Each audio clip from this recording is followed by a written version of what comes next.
TV, showcase of milestones.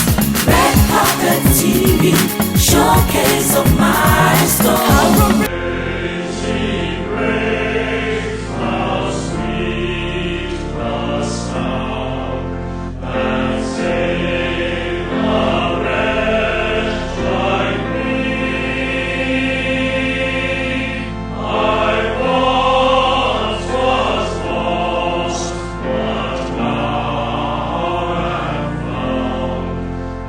I'm a highly fulfilled man, loved by God, very lucky person. So the day I was born must be a lucky day. I thanked him for the very fulfilled life he has given to me. 6 years ago, exactly on September 13th, 2013, a political enigma and national icon, Dr. Olusegun Kokumo-Agagu, passed on.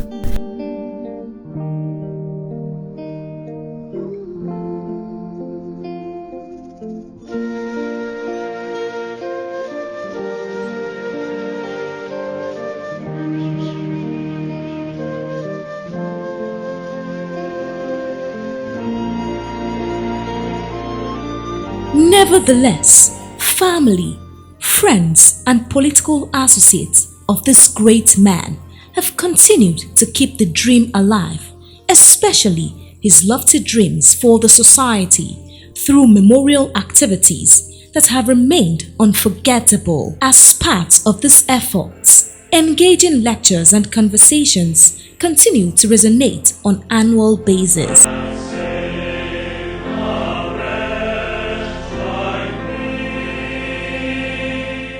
The maiden edition of the memorial event was held at the International Conference Center, University of Ibadan, under the chairmanship of the former President of Nigeria, Chief Olusegun Obasanjo, on September 13, 2014. Delivering the keynote address, former President of Botswana, Festus Mogae, represented by the country's Deputy High Commissioner to Nigeria, Mirong Boang, did a thorough analysis of public service and how Agagu employed the arsenal of public office to transform his environment. The first public lecture was no doubt a robust platform for those who were privileged to drink from the intellectual and political fountain of the late former governor while alive to appreciate his selfless life.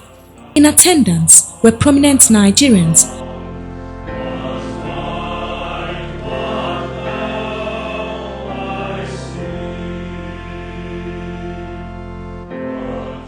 The second memorial lecture was held at the Civic Center, Victoria Island, Lagos.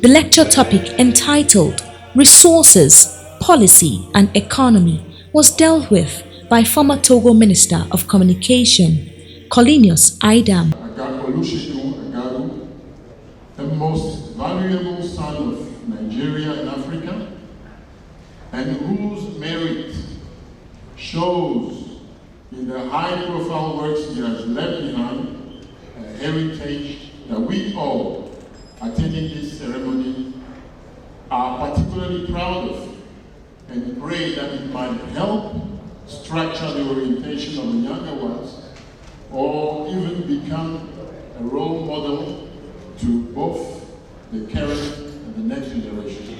The lecture practically refreshed the memory of guests in attendance on how the late Agagu's people-oriented policy as governor of Ondo State bettered the economic prosperity of the state. It's a very, very creative, full of drive, and ready to put in everything himself. He knows what to do at what point. So I trusted him with practically everything. And because he was a geologist, he was the one who got our oil production status to us. A distinguished academic, an exemplary public servant, a unique politician who actually exemplifies the politics without bitterness. Agagu lived, he loved, and he was amiable to everybody. It is not the same. She's always been there for us, both as a kid, both in our adolescent years, and even as an adult. He's always been a hands-on father. He's been a loving father. Not just a father, it was probably my best friend. Yes, starting it off 2 years ago, as of this time actually, I didn't think we could survive this long, but God has been great. God has been very faithful. We have all missed him. It has not been easy, but when you have God, you have everything. It's been bearable because our God has been very, very faithful. The third memorial lecture, which was held in the same venue, was no different. Taken by a seasoned journalist, diplomat and former president of Tanzania, Williams Mpaka, the lecture with the theme, The Imperative of Regional Cooperation and Integration in Africa, gave an insight into reasons why it is inappropriate for African countries to divide along regional, economic and political lines. The event was chaired by the national leader of APC, Asiwaju Bola Ahmed Tinubu, represented by the former Deputy Governor of Lagos, Mr. Femi Pedro. Do not always have the benefit of being led by wise leaders. And in Africa, we've been saddled for so long with many political leaders who are only of average intellectual capacity and who lack the innate charismatic components required to inspire followers to greatness. Chief Olusegun Agagu bucked that trend. He was an exception to the rule. He shunned the myth of mediocrity. Various speakers at the occasion were of unanimous opinions that African countries can only get better if security and intelligence are shared on a common ground. The third public lecture also witnessed the assembly of the likes of Otumba Niyi Adebayo, former Ekiti State Governor, the then APC governorship candidate in Ondo State, Rotimi Akeredolu, Chief Olushola Oke, publisher of Vanguard newspapers, Mr. Sam Amuka, and Ambassador Babagana Kingibe. Similarly, the fourth edition of Dr. Olusegun Agagu Memorial Lecture, which was held in the same venue, was delivered by former President of Mozambique, Joaquim Alberto Chissano. Businessman and politician, Dr. Agagu brought in innovation, improvements, and new developments in all areas under his responsibility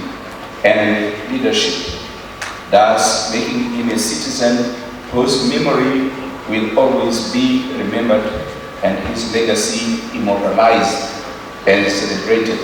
The public lecture with the subject Wealth Creation Through Entrepreneurship in Changing Economic Cycle was chaired by the Obi of Onitsha, Igwe Nnemeka Achebe. Reflected the finest of human politics and viewed his family and all who came in contact with him with love, with kindness, with comradeship, with dignified modesty, the spirit of hard work, and a commitment to the common good and to nation building. The topic lucidly gave an exposition of the late Agagu's giant strides in converting every economic opportunity to the prosperous fortune of his state. This is the fourth year, and it's like yesterday. It's true. Fifth memorial lecture with the theme Women, a Needed Force in Politics and Polity, specifically centered on gender equality, deliberate efforts to end discrimination against women, girl-child education, and economic empowerment of women to enable them participate actively in nation building.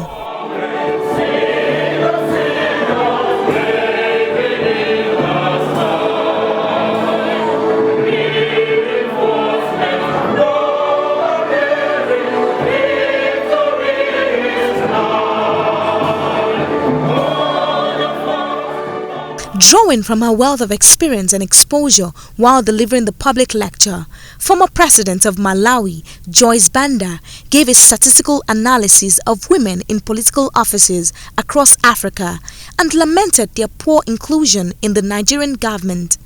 What are the chances of the African girl child born in a typical rural household, locked up in abject poverty, but brilliant and born a leader, acquiring the 70% that she requires to become the leader she was meant to be? Investment in educating girls. If we are to create an environment where women can succeed in becoming political leaders.